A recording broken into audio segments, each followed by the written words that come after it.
Hi, kids and families. Welcome back. We've been spending the last 2 months looking at the Beatitudes, a teaching that Jesus shared with the people who followed him from a mountain. We've learned that the word beatitude means special blessing from God, and that Jesus shares a statement and follows it up with a promise. Let's hear which beatitude we're learning about this week. Blessed are those who are persecuted for righteousness' sake, for theirs is the kingdom of heaven. We have learned a lot of really big and new words as we've journeyed through the Beatitudes together. And today we have more: persecuted and righteousness.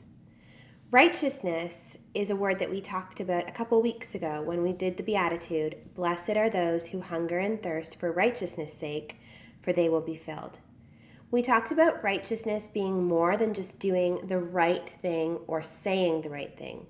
That righteousness is about seeking justice, fairness, honesty, and unity, and that we look for righteousness in two different ways.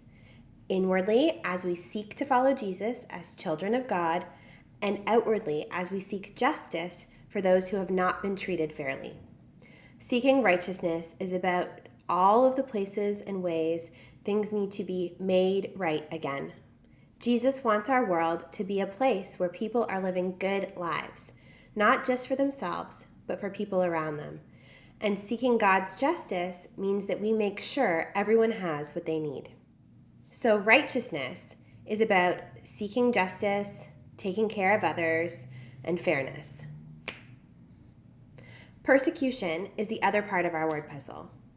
Persecution is when people are treated badly or unfairly because of their race, identity, or beliefs. So Jesus says, blessed are those who are treated badly or unfairly when they work for justice or the cause of others. This can be really hard for us to hear because we don't want people to treat us badly. But as followers of Jesus, we want to care for our neighbors. And who is our neighbor? Did you say everyone? If you did, you're right.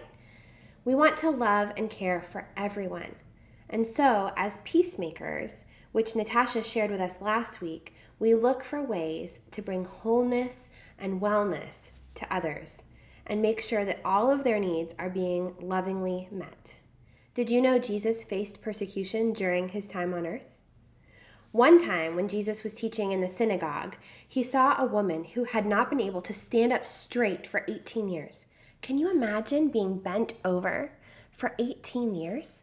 That's a long time. But Jesus had mercy on her and healed her. But the religious leaders of the synagogue were angry with Jesus for healing this woman because they believed that Jesus had broken one of their laws by healing her on the Sabbath. The leaders tried to turn all the people that were listening to Jesus against him, but Jesus responded by saying that God wants all people to be set free and made whole. This is the purpose of those laws. The people listening rejoiced at the wonderful things Jesus was doing. As Jesus continued to tell the people about God's kingdom and how to live it out, religious leaders came to Jesus and told him he must leave immediately, that he must stop. They didn't like what Jesus was doing. The people in power liked making all of the decisions. They liked being in control. They liked getting richer and more powerful, and they did not care what happened to everyone else. The leaders felt threatened and afraid, and sometimes when people feel threatened and afraid, they treat others unkindly. This is not the only time that Jesus faced persecution. When people like Jesus and his followers tried to change or challenge the systems, they often faced a fight. Jesus says when you work to bring God's kingdom here on earth, you can expect there to be people who will react harshly.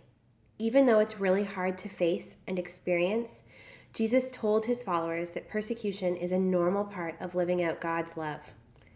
You are actually blessed as a result of people persecuting you. May God bless you with the courage to make choices that are brave, even when they are hard and other people don't understand them. That's all for me this week, kids. See you next time.